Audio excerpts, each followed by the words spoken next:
नमस्कार, मैं श्वेता आपका DKVT न्यूज में स्वागत करती हूं। तो चलिए रुक करते हैं आज की प्रमुख खबर पर। बटेंगे तो कटेंगे के एजेंडे पर ही आगे बढ़ेगी भाजपा की सियासी रणनीति। उपचुनाव में भी दिखेगा इसका असर। राष्ट्रीय स्वयंसेवक संघ ने साफ कर दिया है कि अब उसकी आगे की पूरी रणनीति बटेंगे तो कटेंगे के एजेंडे पर ही आगे बढ़ेगी। श्री कृष्ण जन्माष्टमी पर मुख्यमंत्री योगी आदित्यनाथ के मुंह से निकला यह नारा अब संघ परिवार के मुख्य एजेंडे का हिस्सा बन गया है।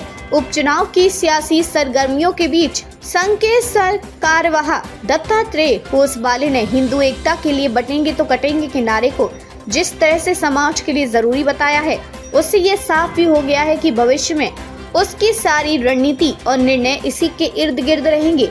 भाजपा भी इसी पर आगे बढ़ेगी और यूपी में 2027 की सियासी बिसात बिछेगी और इसी को केंद्र बनाकर हिंदुओं की एकता का अभियान भी चलेगा।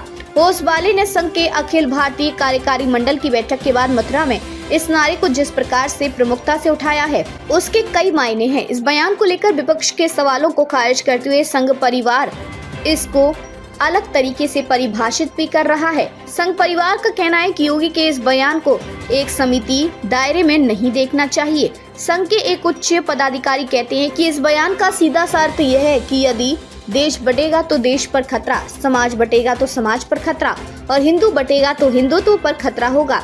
उनका कहना है कि इस बयान की मंशा हिंदुत्व में एकता बनाए रखने की है। ऐसा होने से ही समाज एक रहेगा। संघ के इस नजरिए का यूपी के सियासी परिप्रेक्ष्य में बहुत महत्व है। होसबाले के बयान से यह भी साफ हो गया है कि लोकसभा चुनाव में कांग्रेस और विपक्ष के आरक्षण और संविधान बदलने के भ्रामक बयानों से हिंदू वोटों के बंटवारे ने संघ परिवार को गहरी चिंता में डाला है।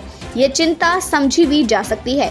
संघ को सबसे गहरा आघात यह लगा है कि वर्षों की मेहनत के बाद हिंदुओं के सभी जातियों को जिस तरह से उन्होंने हिंदुत्व की माला में पिरोया था वह कैसे बिखर गई। जबकि इसी के सहारे 2014 व 2019 के लोकसभा चुनाव और 2017 व 2022 के विधानसभा चुनाव में भाजपा की प्रचंड जीत हुई थी। विपक्षी दलों द्वारा 2024 के लोकसभा चुनाव में हिंदुत्व में सेंध लगाने को संघ परिवार सामान्य बात नहीं मान रहा है। माना जा रहा है कि लोकसभा चुनाव परिणाम आने के बाद से संघ परिवार बिखरी हिंदू जातियों को फिर से एकजुट करने की कोशिश में जुटा है।